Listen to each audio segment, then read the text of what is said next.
In the year 53 before Christ, the richest man Rome had ever seen was dragged before his enemies and forced to drink molten gold. He built an empire of wealth that no one could touch. So how did the man with more money than the Roman treasury die with nothing but sand in his hands? Crassus didn't inherit his fortune, he engineered it. During Sulla's bloody purges, when the wealthy were being executed and their homes seized, Crassus bought condemned properties for pennies. He even built Rome's first fire brigade, but his men wouldn't put out a burning building until the owner sold it to him at a rock-bottom price. Then he'd extinguish the flames and rebuild it as his own. By his 50s, Crassus was the wealthiest man in Roman history, wealthier than the state treasury itself. But money wasn't enough. He watched Pompey get parades for military conquests. He watched Julius Caesar's legend grow in Gaul. Crassus had gold, but no glory. And in Rome, glory was the only currency that truly mattered.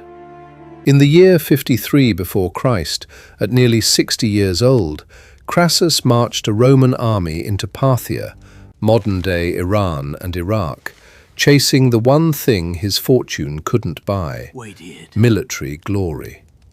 His guides betrayed him. His army was lured into open desert with no water, no shade, and no escape. Parthian horse archers surrounded his legions and cut them down for days. Crassus was captured and killed.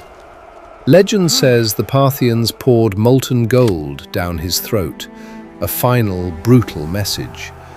You wanted gold so badly, now have your fill.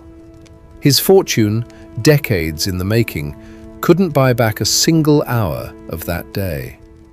Rome's richest man died with nothing but sand in his hands, a reminder that money without wisdom is just weight you carry into danger. Crassus is just one story of wealth won and lost. Every day on WealthPast, we uncover another, from ancient empires to modern billionaires. If this story taught you something, hit like, share it with someone who needs to hear it, and subscribe so you don't miss the next fortune and the next fall.